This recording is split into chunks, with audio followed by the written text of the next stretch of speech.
It's time to take command with former NFL tight end Logan Paulsen and former Commanders beat reporter Craig Hoffman. What's up? What's happening? Welcome in. It's the Take Command podcast. I am Craig Hoffman. He is Logan Paulsen. And Logan, we survived draft weekend, and we survived to talk about it. Yes, Yay. More draft talk. Yeah, more draft talk. Which sounded way snarkier than I wanted to be. No, this is fun because I actually genuinely feel like we learned a lot this weekend. We learned a lot about, I think, what they think of some of the current roster. I think we learned a lot about kind of this philosophy overall and how they want to build this team. And we learned that through the data points of the human beings that they picked to be Washington Commanders and the things that they said, which, by the way, the calls and getting to see those on video, just amazing content. Always really cool how they are able to capture that. It's really cool when they can blend both sides of the conversation because there was a camera in the draft picks homes too. But seeing what Peters and Quinn said to these guys upon drafting them, it just reinforced, I think, our biggest takeaway from the weekend. Certainly mine. I don't want to speak for you, but Logan, when you look at kind of what we learned this weekend before we dive into the actual players themselves, what'd you learn? So I think for me, this is like, I don't want to, the most like get on base draft I've seen in a long time, which I really appreciate, right? It's your first year as a GM. It's your first year as head coach, like get on base. And like, I think, you know, one of the things you look at every single one of their prospects, I'm talking from Jaden Daniels to, who was the last guy they picked? Jean Baptiste. Yeah, Jean Baptiste. Like they're all like captains. They've all got great leadership. They all play super hard. And like they all have those things, those intangible qualities that you can bet on to like be part of your roster and culture moving forward. And I just love it. And again, like as a plus, you get some really good football players in there. So like, I don't know, like it's just so interesting because I consume a lot of draft content, you know, pre-draft, I consume a lot of draft content, post-draft. And one of the things I really, really wish was kind of driven home is that like everybody's board is a little bit different. So like whatever draft grade you see for the Commanders, like it's kind of irrelevant in my opinion because like we have no idea. I mean, we do now that we've seen kind of like the kind of guys they were selecting, like who, like where their evaluations were. And like I just wanted to point this out. So like a lot of people are like, oh, you know, like Luke McCaffrey in the third round, like that seems a little bit rich. They might not have had another receiver remaining on their draft board outside of him. Like he might have been the highest rated guy. Think about this. Like, so you got Johnny Wilson, right? Very uber talented guy, but there's question about his work ethic, his professionalism. Javon Baker, same thing. Devontae Walker, can he catch the football? Same type of thing. Like you just go down the list for like kind of that big body, you know, big slot type guy. And you're like, there's not that many people that would fit that mold. And so like, to me, it makes perfect sense why you take him in the third because he's got all the stuff you want. He's new to the position. He's learning it. He works his tail off. He's got the professional pedigree. He's a guy that you can bet on to A, get better, and B, literally do whatever you want him to do, and he's going to give it 1,000%. Like you watch his film, he's pouring his heart out for you. So like I think that's one thing that when you look at the draft process, yeah, like a guy like Johnny Wilson, who's a freak of freaks and a once in a lifetime physical, you know, representation, like he might not be in the NFL in 2 years, but I guarantee you Luke McCaffrey's going to be in the NFL in 2 years. Like just because of his approach and because of the physicality he brings. And I really think that's what they did with every single pick across the board. They just picked guys that had really, really high floors, really, really high football character. And it really makes a lot of sense as to why they made some of the decisions in the draft that they did. Yeah, I think it goes even beyond that, to be honest. Like I think there are characteristics that they identified as what we want a commander to be. And physicality is the biggest one to me. And competitive, like physicality, which embodies a competitiveness and a toughness, both physically and mentally, that you see when you watch these guys play. Like you watch, and it starts, as you said, with Jaden. Like it's one of the first things that you and I said about Daniels when we watched him back in January, like our first bite at the apple in quarterback evaluation. You're like, yeah, there's obvious production. He's got, you know, this great deep ball that he's throwing to these stud receivers. But the thing that like really jumps off the tape, the thing that makes you go, I want this dude, is the competitiveness that he plays with and his willingness to throw his body around, the never say die attitude, the playmaking ability and gotta have it situations. Like he comes through time and time again. And you see that. Jer'Zhan Newton, like that dude competes his tail off, which, at his size, it's always funny to me. Yeah, he's 6'2", 285, 290, undersized, only in the NFL. But like you see it with an approach to his tape. And I think on down the list, like, yeah, they have captains, so there's a leadership element and kind of a professionalism or responsibility to it. But I think physical toughness and competitiveness are the traits that they centered, and then everything else is off of that in terms of skill set. And then it comes down to, like, as coaches, and I know this is the big question, obviously, with Daniels, because this is the question with any rookie quarterback. This is not unique to Jaden. Is like, what's your plan for that player? And I think that's going to be really fun to watch, and something that we'll talk about here in the next half hour after we get out of the draft philosophy of, like, what do they actually want to do with, for instance, since you mentioned him, a Luke McCaffrey.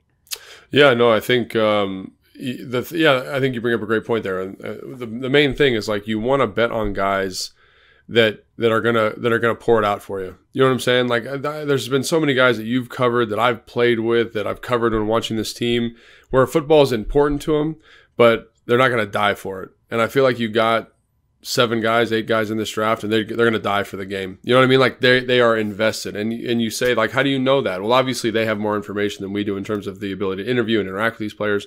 But, like, when you watch these guys on film, like, that's how they play. Like, you mentioned Jer'Zhan Newton. Like, he is running to the football. He's 295 pounds, almost 300 pounds, and he is running to the ball every single time. And you can't say that about T'Vondre Sweat or Ruka Rororo or some of these other guys that went really high. Like, he is pouring it out for this organization. Mike Sanders is maybe the most enjoyable defensive player to watch in the draft because of that kind of top flight, like, competitiveness. Now, that's coupled with great football instincts, and things that make him really special in terms of ball production, all those different things. But, like, he's like 185 pounds and he's fit and runs like he's a linebacker, and like that not everyone does that. So it takes tremendous physical courage. Luke McCaffrey, I saw his helmet fall off more times watching his tape than any other player, because he's just getting straight lit up over the middle of the field. Talk about wanting him to block, he'll block for you. Like, it's all there for you. And all those guys are like that. Even Brandon Coleman, like, he plays with a violence. And you can tell he's one of those guys that just relishes the physical elements of the game. And those are the guys I want to bet on, right? I want to bet, just as an example, like Wes Schweitzer. I know he wasn't the greatest football player in Commanders history, but I knew I could bet on him because I know he was going to pour everything into getting better each and every day. And there's a higher likelihood that player makes it because of the work ethic, the physical toughness, the football character, and then the leadership qualities that all of these guys have. So I think it's really interesting, like, to hear people talk about, they didn't address the tackle need or whatever. And, like, I just want to call attention to the fact that, like, all of those tackles that we were talking about in the second round, the Sumatayas, the Patrick Pauls, the Roger Rosengartners, even to a certain extent, the Kirian Amadiji from Yale, like, were all projection plays with big questions about, like, kind of, I don't want to say football character, because I think they're all good guys, but just in terms of, like, the consistency that they were playing the game with, and they were all projections, right? And you look at Brendan Coleman as an example along the offensive line. Like, I'm very confident he will find a home, whether it's at guard or at tackle. I think him playing at tackle is an interesting projection, but the point is they all are like that.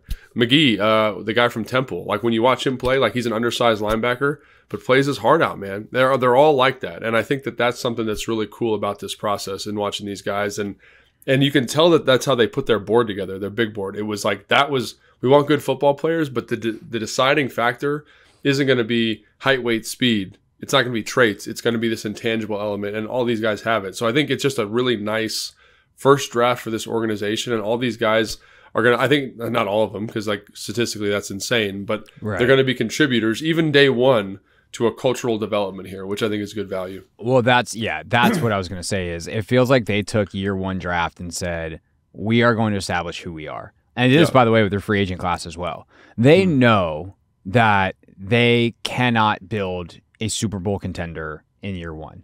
They had too far to go, and the players that they needed to be available at certain situations from a draft capital standpoint and certainly in free agency were not there, because that's almost never the case. Like, good luck finding a free agent class where you get to sign the exact right guys and then your draft capital matches up. And by the way, your roster was good enough to start with that you can build a Super Bowl contender from nothing in a year. Like, Houston got real close going from terrible to playoff, and they have their quarterback of the future and all that kind of stuff. And they weren't up to the Chiefs level. Like, it was obvious in the playoffs. Like, the teams, once they got there, like, other teams had their number, and you have to do a little bit of learning and a little bit of growing and some development and continuing adding pieces over multiple years. And even then, like, one thing that's kind of underrated about the Texans is they made a couple moves a couple years ago that's helped start building some foundation. Some of those pieces carried over, even though last year was year one for them. I don't know how many pieces are carrying over from the previous administration to what Washington is doing. I think Quan could be an interesting one. Obviously, Terry, multiple administrations. Like, there are some for sure, but some of the key contributors in Houston and some of the guys that they relied upon to do certain things were already in place when D'Amico and everybody got in there. So that's another like interesting thing to note. But back to Washington and kind of what they're trying to build, I would be hard pressed to think that, 3 years from now, we don't talk about the core of this team being guys like Mike Sanders still, and that they have a foundation. We've used that term a lot this offseason, that you need, if you're going to build something, the foundation has to be strong. And this kind of completed their building of the foundation going into year one of Peters, Quinn, etc. Yeah, I totally agree. And I think when you look back at San Francisco in 2017, like, that's what they did. They brought in some high character free agents. They kind of cut the fat, and they made sure that draft class was very solid from a character, compete, physicality standpoint. And I think that's ultimately what you're doing here. It's a foundational year. I do think there is some upside play because you have a young quarterback who could be pretty special. So I do think that is a huge thing to consider here, like much in the same way it was for Houston. But obviously, that's the exception, not the rule. But I think there is some opportunity to kind of do some more stuff here than just kind of get on base or be conservative here. But I think that's exactly right. And then once you've kind of figured out who you are as a team and the leadership's there, you can start bringing in other pieces in free agency, being more aggressive in terms of, maybe riskier character guys in the draft. But I think it's so important in that first year to be like, this is what and who we are, and this is what we're going to be. And that's something I really appreciate, honestly, about Dan and Adam and the whole process is just like, hey, man, we're not going to do anything crazy. We're going to bring in quality football. We're going to bring in quality people, good football players, and we're going to kind of figure it out as we go in terms of how to best allocate them in terms of our team. But those are the priorities, and I think that's brilliant. And again, like, I go back to draft process and draft evaluation, and the one thing that I always go back to is like, do they love football? Yes or no? And it's really hard to determine that. It's really hard to, like, when you're watching film to determine that, but there are signs. And when you watch all these guys, the signs are there. And so I think, like, that's, again, you've kind of mitigated risk as much as possible in this really complicated, crazy draft process. And so while it may not be, they didn't address every single possible need in the draft, or, this guy wasn't on my board. Like, I love listening to the NFL Stock Exchange podcast, right? Those guys do a fantastic job. But, they're like, oh, this guy wasn't on my board until this point, and so this is a little bit of a reach. It's like, dude, like, you have no idea what the personal elements of these players are. And so how do you kind of flesh out that evaluation? But I definitely think, like, to kind of flesh this point out, that they identified football character as the number one thing they wanted to do. Football character and just humanity, right? And guys are going to work hard. And if I'm going to bet on traits in the draft, like, that is the one thing that you can consistently bet on, because that guy's going to always get better. I think a perfect example is Ryan Kerrigan. Maybe not the most, like, physically gifted player, compared to, like, Robert Quinn at the time, but you draft Ryan Kerrigan because he's going to work every day like a dog and get better and pour it out for the team and be an excellent pro, and so that's where talent and hard work kind of meet in this weird confluence, and you get a really awesome opportunity. Yeah, I mean, if you get talent, character, and very little risk on both, like, that's when you get, like, Rome Odunze. You get a top 10 pick. Yeah. Right? Once we're getting into the second round, especially, like, you're going to have to sacrifice somewhere, whether it's consistency of play, consistency of character, upside of one or the other. And, like, they chose that their risk was going to be on the talent, that they were not going to miss on people. And I think that is probably a better bet all in all long term, because I also don't know that it doesn't wind up netting you a star at some point. Like, if you bet on the person because you think they're going to put in the work, they might develop into, especially if you have good coaches who know how to use a certain skill set and they have something special in their athletic profile. You could develop into something. And we're going to talk about like Sanat later. And so we'll save the longer discussion, but like Adam Peters might see him as like the next Kyle Juszczyk type. And that Kyle Juszczyk's a Pro Bowler. Kyle Juszczyk's a really useful player. And I would guarantee you when Kyle Juszczyk was coming out of college, no one was like, oh yeah, Pro Bowler, difference maker for a Super Bowl caliber team. But like, that's the thing, is you bet on the right things and you get creative and understand who a player is and you use them the right way. And you might just wind up with your second, third, fourth rounders becoming Pro Bowlers like they did regularly in San Francisco because they knew what they were doing. And I think that versus like, oh, here's a talent that everyone sees, we just have to harness it, and good luck with that. We've seen that fail a million times, and not that we haven't seen it succeed too, because sometimes whether it's a maturation that happens, whether it's just a misread of the character, whatever the reason is, they do a good job of massaging it out, and they actually get someone the resources they need to be the best person they can be that they didn't have before. Whatever the reason is, it can work both ways. But I think during this foundational phase, I agree with you. Like, betting on this side of it and taking your risk on the other side of it is certainly feels to be the right move for this team right now. Yeah, absolutely. And I think one of the things, like, again, I'll go back to, when the Commanders played San Francisco last year, they're really well coached and they're very talented. They're tough, man. And there's something about a game like football where if you're violent and physical, it'll cover up a lot of stuff for you, and I think like that's kind of, again, when you're laying the foundation, let's get a bunch of tough physical sons of guns in here that love playing ball, that are going to get better each and every year. We'll figure out the best way to use them as we go, as we figure out our defensive and offensive identities. And you just can't go wrong with having tough football players. As much as people want to say, oh, I want Xavier Worthy who runs a 4.21, like, I've seen a lot of fast football players not be good, but like the thing about Pierre Garçon, man, like how tough and physical he was, like there's something there for you. And even like Deshaun, not the most overtly physical guy, but like to compete, like to get after it. And I think there's something there too, so I think that, again, and knowing what they all do well is the other thing. So I'm really excited. Again, it might not be the flashiest names of all time, but I think it fits with kind of the directive set out. Seems like a good way to lay a foundation. And they're not going to Super Bowl this year probably, but I think it's a good starting spot, and I think they did a good job in terms of sticking to the script. How many times since we've been covering the team have we heard, oh, we're going to value this stuff, and they draft a guy and you're like, that's not that guy. That doesn't fit with what you've been doing. And I think just having a clarity of vision through the entirety of the draft is a nice, refreshing, is nice.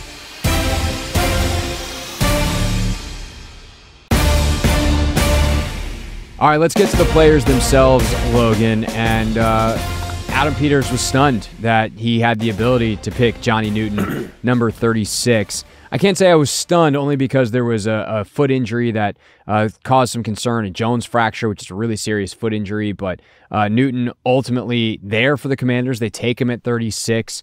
Based off the tape alone, it seems like a great value. There's some people that thought he was neck and neck for Byron Murphy, who some people had as the best defensive player in this draft. So to get a guy who's that good at 36 seems like a great pick. But for those that are wondering more about Johnny Newton, what did the Commanders just draft?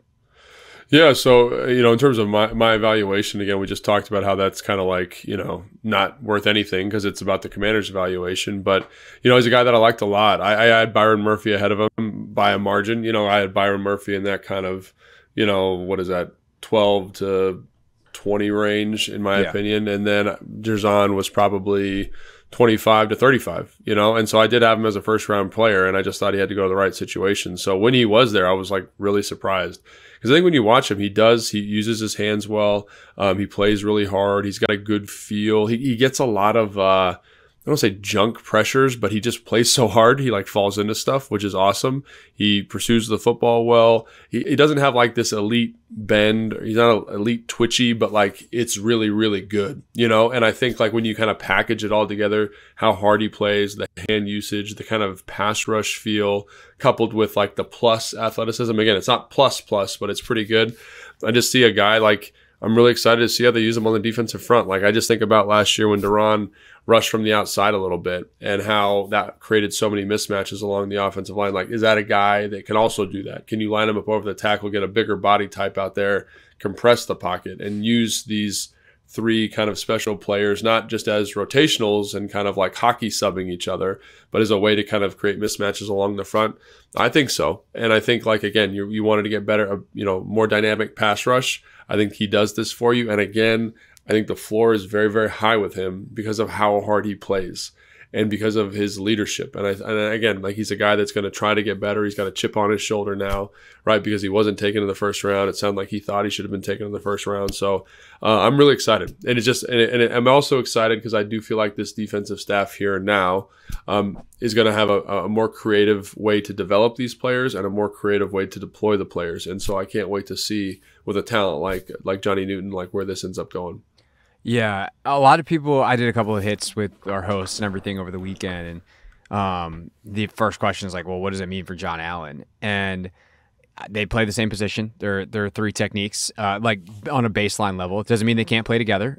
You can creatively use those guys together for sure, whether that's 3 down fronts or whether that's lining up double 3 tech. That's something that some teams have done recently, create some different angles, some different ways to attack certain gaps, whether it's run, pass, etc., all that kind of stuff. So there's ways you can do it. But I think on an even more fundamental level, like, John Allen is getting obviously up there in age, and he battled an injury all of last year.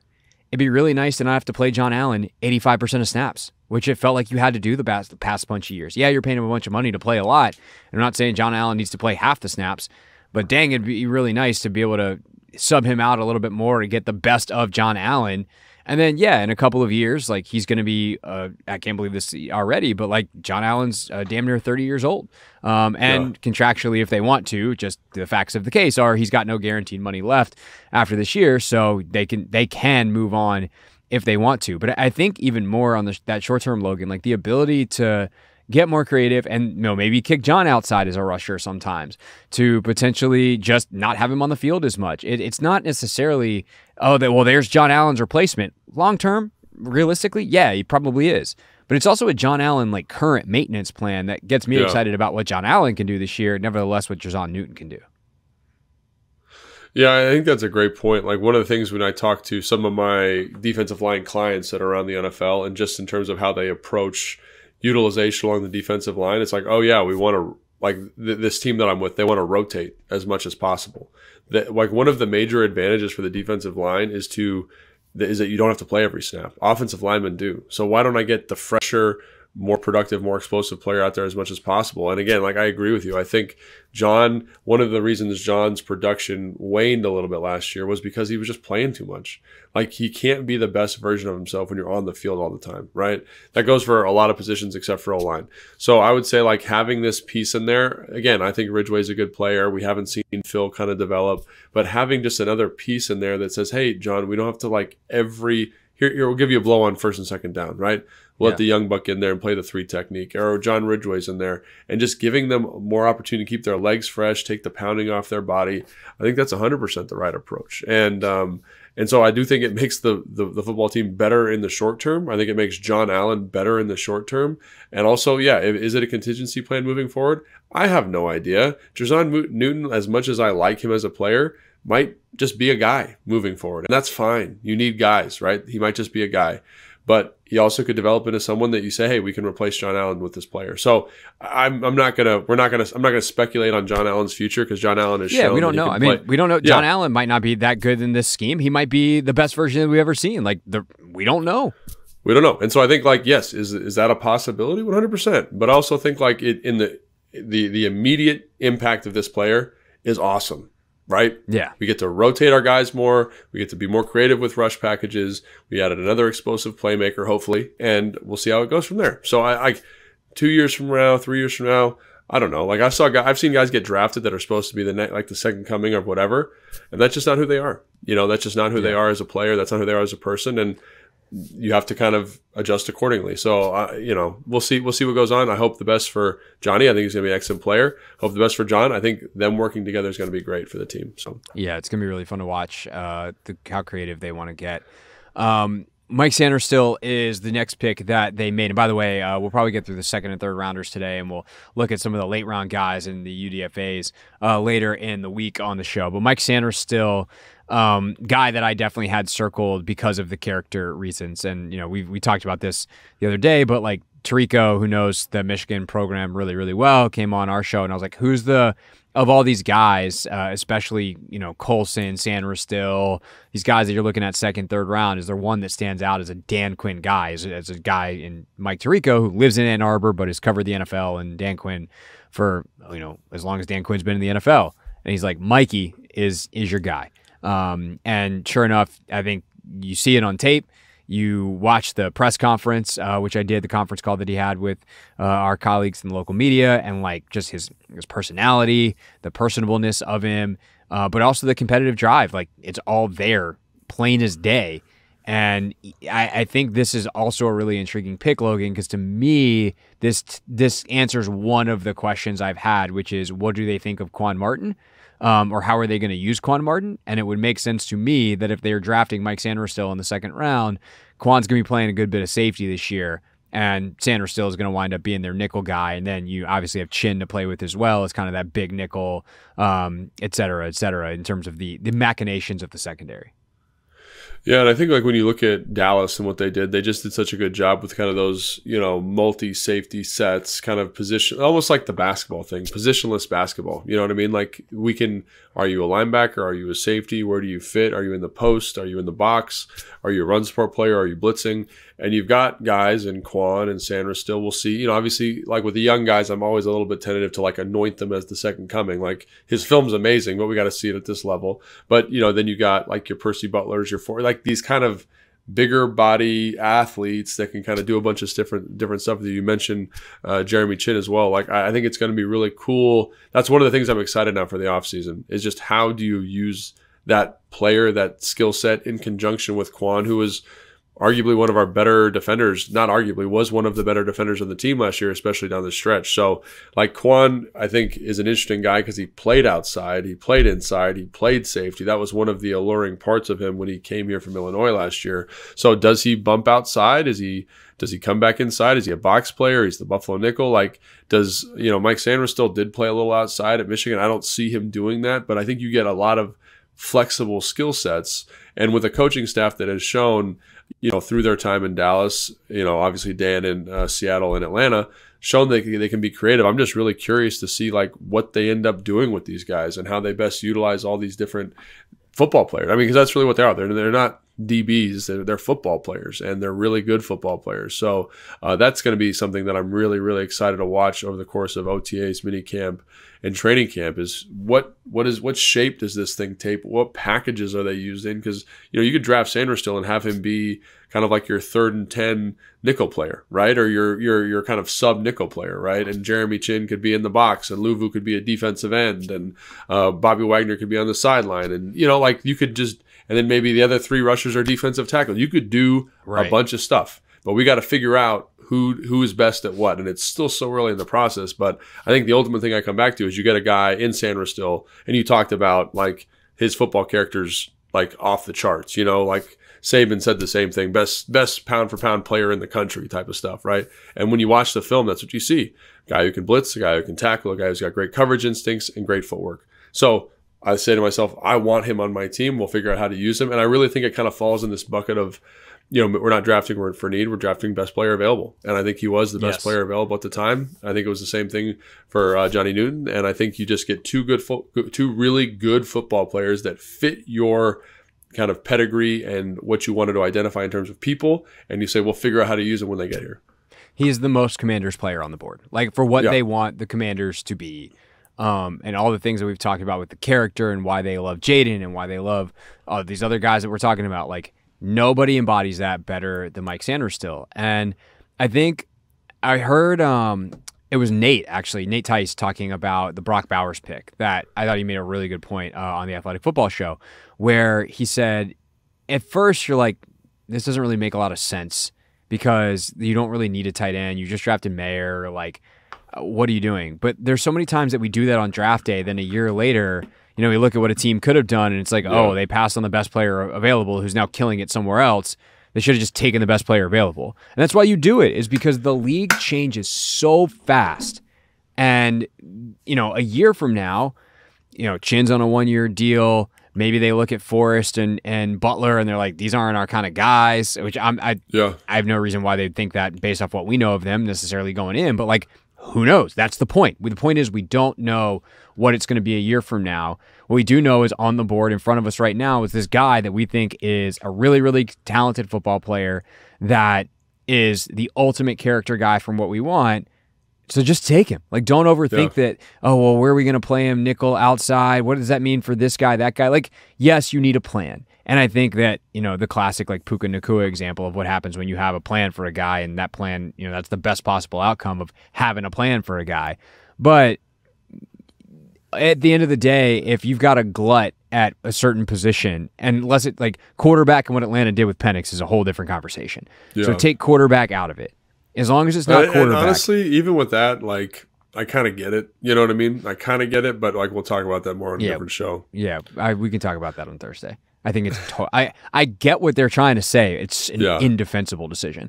But anyway, like I'm going to defend it. No, I'm just kidding. Yeah, outside of quarterback, don't worry about having too many of a good thing. We've seen it too much in the NFL, and Mike Sanders still is the obvious correct pick there for them. At 50.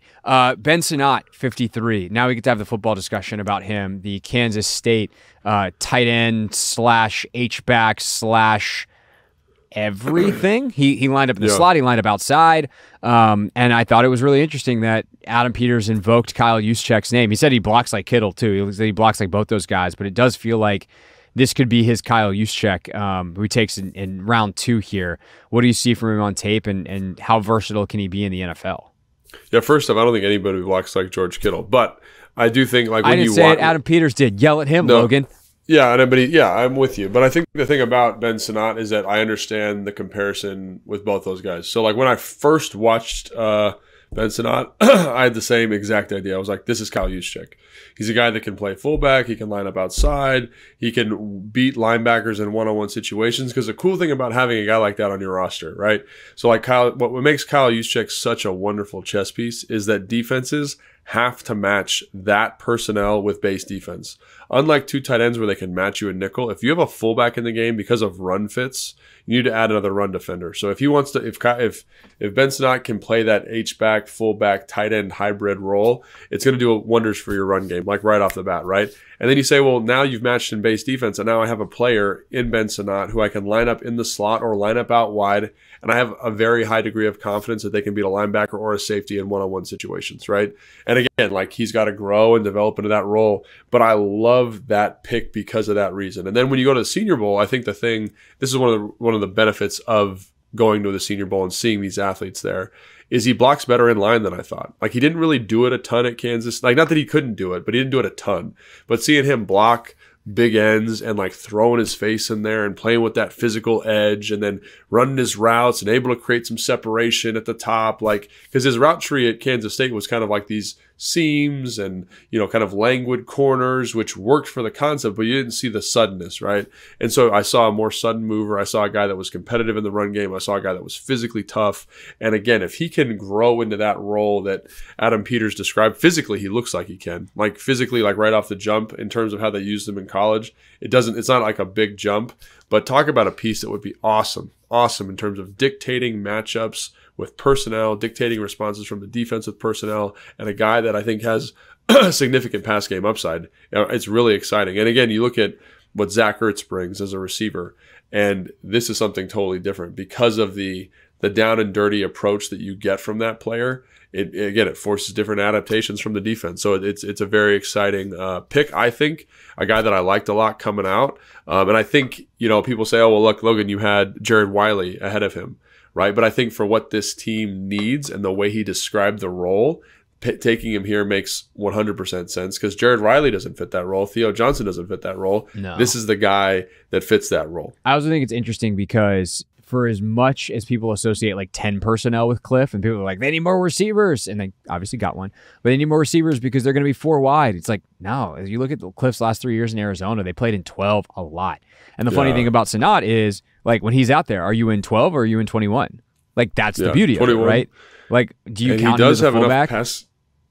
He does have enough pass game upside, I think, to kind of be in that kind of even 11 range. You know what I'm saying? It's a very unique piece. But as a defense, like, you have to make that determination, which is exactly what you were saying, right? Is like, is he a fullback? Like, we don't know before they break the huddle. We can't really, have a linebacker and a cornerback waiting there to see whether we should match with our nickel or go to base.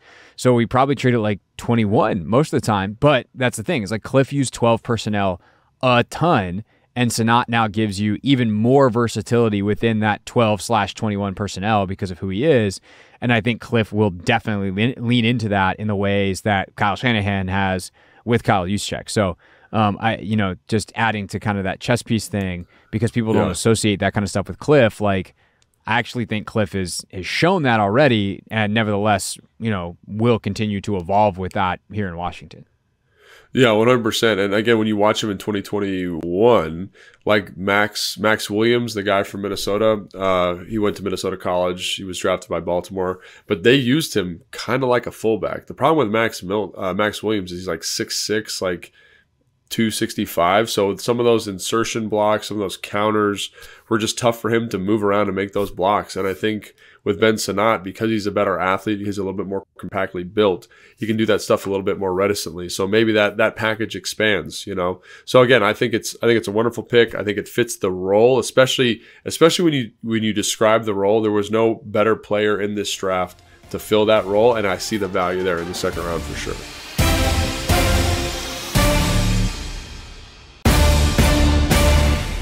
Logan, they didn't address tackle, or did they? That is the question with Brandon Coleman, the offensive lineman out of TCU. And reading his scouting report is so interesting to me, because most of the time when you look at guys who played some tackle, played some guard, it's like, he's not athletic enough, his arms aren't long enough. Like, there's obvious reasons why people project these guys inside to play guard. Brandon Coleman is a phenomenal athlete, pretty physically gifted, and he just happened to play a lot of guard, and maybe he struggled in space. Like, you can tell me based off the tape why you think he maybe bounced inside outside and where you would project him. But I think the idea that they didn't address tackle, people might be speaking too soon here, because when they put out the Instagram post, whatever it's worth, it said Brandon Coleman, offensive tackle, as the draft pick at 67. Yeah, and like you said, this guy was a really interesting evaluation, because he's like a wide-hipped, kind of wide-backed. Like, when you see him, he screams guard. He wears like a big neck brace cowboy collar thing. He doesn't really, because he's got this thing on. He plays neck roll. Yeah, he plays his face off, right? He's physical. He's got heavy hands, all this stuff. So you're like, dude's going to be a great guard, right? And then when he was drafted, they were like, oh, he's a tackle. Like, they were very specific. He's a tackle. He's a tackle. He's a tackle. I was like, well, I'm going to go back and watch all his tackle reps. And so I watched the game. I think it was not the national championship game, but the semifinal game from 2022, where he's playing against Michigan. And again, really good athlete.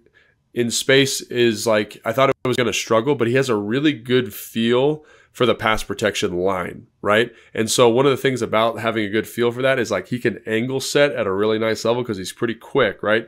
I don't know if he's got the hip flexibility to do like a straight vertical set, but really good feel for the line, heavy hands, and uses his arm length really well. And his feet are pretty good. So when I was watching him, I was like, man, this guy kind of reminds me of like DJ Humphries a little bit. He's not like the tallest guy in the world. He's not like he doesn't look like a traditional tackle necessarily, but like, he has the length and the foot speed to get it done. So again, really interesting eval. He played guard at the Senior Bowl. I actually thought he had better reps at tackle, honestly, when I watched him play. Like, he just looked more comfortable there.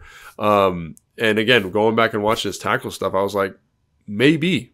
Like, to me, he screams Sam Cosmi to me. Like, when I watched him, like, he can play tackle, but is going to be a better guard. But because of the length that he's got, Cosmi's got 33 and an eighth inch arms, so a little shorter arms. Because of the length, it makes you think, well, maybe he can survive there. In addition to how he pass sets, he's got this great thick lower half, and he can sit on some of the power rushes. And because he's got such heavy hands, he can disrupt rushers well. And then once they're disrupted, even though he's in a bad spot, he can kick back and recover at a high level. So I'm really, again, I think great football character, plays the game you want to play it. In terms of role, I don't hate the tackle thing now. Like, I think you definitely got to see how it looks and see how it plays. But the athlete, I don't know how I missed it because I went to the combine. I didn't even know that he ran that fast. I didn't know that he jumped that high. I didn't know that he was measured that long. And then you couple that with the interview process, you say, well, shoot, maybe he's got something here. So obviously you got to see how he looks against, NFL pass rushers. But I think he checks a lot of boxes. And people say, oh, what about, Braden Daniels? He's a good athlete. This is a different type of athlete. Like when you watched Coleman, the pass protecting feel of not oversetting. So like not getting my hat past the midline of the rusher is right there. The timing of the punch is right there. Does it look always like a, let's say like Trent Williams? No, it doesn't. But it's functional. And that's something you should never sleep on with pass protection. Is if it's functional, there's a really good reason that it'll translate to the next level. It was one of the same things with Cosme. Like Cosme in college had this soft outside shoulder in pass protection. So you're always like, is he going to be okay versus longer, bigger rushers?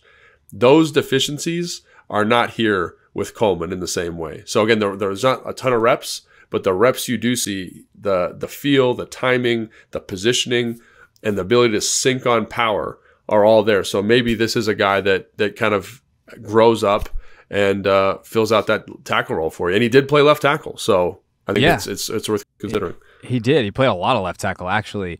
I don't have the numbers in front of me right now, but like I think total snaps, he might have played more tackle than he did guard. Oh, really? At TCU. I'll pull it up in a second. I'll ask you this question, then I'll start furiously typing. It's really not that hard. PFF has it all done up. I just got to log in. But when you look at the strategy element here in terms of they take Newton at 36, they're on the board at 40, and they've got options there. And at 50, I believe they still even had quite a few options because none of the tackles really went. Like there was such a run on tackles in the first round that all the tackles that were available in the second were like available almost all the way into the third round. And so you had your Patrick Pauls, you had your Kingsley Suamatias, you had Roger Rosengarten, like you had all these guys available. What do you make of them passing on all of those guys for Sanders, Still, and Sanat, and then taking this flyer of a different kind on Coleman at 67, seeing what you've seen now of him and kind of watching him through that tackle lens? So I think, Newton and Sanders Still were definitely safer picks, right? They're definitely better football players. Their production was better in college. I think when you look at those guys, I think they get pushed up boards because offensive linemen, much like quarterback, get pushed up boards. And I was pushing them up my board because I thought, oh man, like Kingsley Suamataia is a tremendous athlete, but technique is very inconsistent. The mental kind of consistency from him is very inconsistent. And you look at Patrick Paul, like I think, has the potential to be something very special because of the measurables, but the hand placement, the footwork, very inconsistent. And then you look at Roger Rosengarten, who again played right tackle at UW, extremely talented from a footwork standpoint, but 33-inch arms. That's always a little bit of a concern. Would be making the transitional left. So, okay, I don't love that. And then Kieran Amadiji from Yale has all of this tremendous upside, but has only played 3 games last year coming off a quad injury, and is coming from Yale. So when you look at those guys, you're kind of like, I like the package that they're in. I like the physicality that they bring. But in terms of the production on the field, it's not always there. Like there's a lot of growing that needs to do. So if they brought one of those guys in, I'm like, shoot, well, like good thing Lucas is here because I think there's like the development course for them is significant, right? With Brandon Coleman, it's a little bit different. Same thing. In a different way, but like thank God Lucas is here, but like we got another development project and we have no questions about like the finish and like the nastiness and all that kind of stuff. That's exactly right. So when you look at that stuff, you say, okay, well, he's going to play hard. He's got to, honestly, in the tackle reps that I've seen, which is probably like 150. So, there's more, but probably about 150. They're good. They're consistent. You know what I mean? And that level of consistency is not always there for those other guys. So his ceiling might not be the same, might not be Patrick Paul, who's one of the biggest, most athletically imposing people I've ever seen, but his floor is much higher than Patrick Paul's, right? And so I think that's what you look at, right? If it doesn't work out, he could easily play guard. He could probably play center, right? He's a really good football player, wired the right way. And I think having that flexibility, even though it didn't initially come to me, is nice. And now it's got to work out. We'll see what happens when they get into training camp. But I do think there is value there. And I feel better about it having watched more film of him and kind of seeing some of the stuff that, again, he's got to hit. It's got to work. But the guard tackle flexibility, the maturity that he shows on film, and the consistency are things that get me excited. So whatever it's worth. 2021, he played mostly guard. He played 19 snaps at left tackle, 432 at left guard, 26 at right guard. In 2022, he played 1,007 offensive snaps. 999 of them were at tackle, 2 at right tackle, 997 at left tackle, and only 3 at guard. That is also his highest graded season per PFF. So he graded an overall grade 2022, playing almost exclusively, 99.5%, literally. Actually, probably it's like 99.8% at tackle, graded 79.6.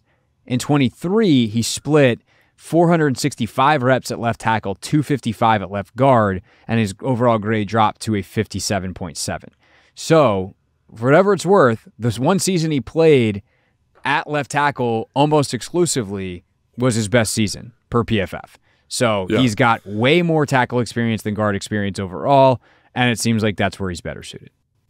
And I think, and again, that consistency with the pass set is very encouraging. And then I can't overstate, like, he's a physical SOB. Like, he wants to get after you and wants to mess you up. So I'm going to bet on that. I don't want a guy that – I had a conversation with an O-line coach who said sometimes – I don't know, like they draft these guys who are really good in pass protection, but they can't run block, and they're out of the league. And there's no question that he can do both of those things. It just depends on where you think he's better suited at the NFL level. All right, last but not least, and again, we'll do the late round guys and the UDFAs and some other thoughts from the draft on the late week pod. But Luke McCaffrey out of Rice, wide receiver, played quarterback at Nebraska, transferred to Rice, converts to wide receiver. Yes, his brother's Christian. Yes, his dad is Ed. And yes, it matters. Not in a nepotism kind of way, although he certainly benefits from growing up around it. But he grew up in a family that was hyper competitive, that had their dad as a Super Bowl champion as an example of the highest level. He's constantly competing with Christian, who's one of the best players in the league. And I think what's really interesting in listening to people talk about him and reading more about him and watching him play a little bit is, even though he's a converted quarterback, he is tough as nails. And this is not like let me go out here and try it because I'm a pretty good athlete thing. Like, this dude took a mentality to the wide receiver position, and he's continually gotten better. He's going to work really hard. He's got great resources, not only with what Washington is building in terms of their internal resources, but being able to go talk to Christian and his father about playing receiver in the NFL. Christian's obviously a running back, but lines up out there a lot and is considered a wide receiver caliber, like a great wide receiver caliber route runner. This is an exciting upside play who, again, comes to you with the floor of character and competitiveness and all the things that Adam Peters has obviously known about because he's been with Christian in San Francisco for a long time. Yeah, this guy feels to me like the perfect big slot, and what I mean by that is a guy that is like your third receiver and does all the dirty work. He'll crack a safety, he can run a choice, he's going to cut defensive ends and not even blink twice about it. I think he also has some return upside in terms of the new return rules because you're trying to run kind of gap scheme downhill runs. He'll play gunner on teams. Again, the physicality when he catches the football, the physicality when he's blocking is there. He's not like a murderer, but he's got to get in the way and work to finish. Like there was a play, I think it was against Texas, where he kind of misses the block, circles back around, gets back in front of the guy, pushes him out of bounds, and the running back's able to cut off his butt. You know what I mean? And there's just kind of this never say die approach to his play style. And I think the thing, again, that you're betting on here is that, like you talked about, the resources, the pedigree, the way you watch him work, the way he improved, he's a guy with a tremendously high floor. And to me, just screams like Puka Nacua. That's what he screams. When you watch him, it's that type of player. He's going to do the dirty work. He's grounded through the catch point. He's got enough variation and releases now to be successful at the NFL level. But I think that package is just going to continue to grow as he matures at the position. So, I think he's going to be a fine pick again. He's got to grow and he's got to develop. But in terms of a floor pick, the floor is extremely high with him. I think the ceiling could be something special, and I think that's exactly what you're looking for in the third round. Yeah, talk about production too. 6 touchdowns in his first year at receiver in 2022. Got up to 13 touchdowns in 13 games. Logan, I'm not very good at math, but I think he scored once a game. That's pretty good. Yeah. Yeah. And so the physicality, the blocking, the kind of that role that you again, we talked about Ben Sinnott and your ability to kind of say, what personnel are we in? It feels like the same thing with Luke McCaffrey. And so when you watch LA, for example, they're never in anything but 11. But Puka Nacua will go crack a linebacker for you now, right? He'll go stick his face on Roquan Smith, and they'll run an ISO with him doing that. I think Luke McCaffrey has an element of that. And again, I think he's got to get a little bit bigger for that full time. But, he's 200 pounds, get to 210, and start doing that role. But I think that mindset, in terms of that big slot mindset, is right there for you. And it allows you to, again, find personnel advantages with that type of toughness at that position. And I think the positionless nature that we see the background of, Adam come from with Kyle as well, right? Like Debo, Kittle, and Juszczyk are the three guys in that San Francisco offense. And McCaffrey as well. I guess all four of those guys can kind of line up anywhere, but specifically Juszczyk, Debo, and Kittle, like, they'll line up in line. They'll line up as fullbacks. Like, they'll move those guys around. McCaffrey and Debo are interchangeable. Like, those interchangeable pieces were such a big part of what they're able to do schematically out there and create the advantage to the personnel like you're talking about. And it feels like they got to in Sinnott and McCaffrey, two guys to try to replicate that in whatever version Cliff wants to do. So it's going to be really fun to watch. Obviously, we will do so first in training camp or mini camps, which come up in just a couple of weeks. Rookie mini camps like 2 weeks away. Then the OTAs and all that. And then August comes and we get to see it quote unquote for real, training camp for real. And then September suddenly will be here before we know it. That's it, and that's all for this edition of Take Command. We'll talk about the final 3 draft picks and some of the UDFAs later on in the week. We can also talk about our winners and losers from the rest of the NFL with the draft, and then we're in silly season, Logan. Then I don't know what we're gonna do. We did podcasts last year around this time. We did stuff. You guys liked it. You kept listening. So we'll figure out what we did last year and we'll do it again.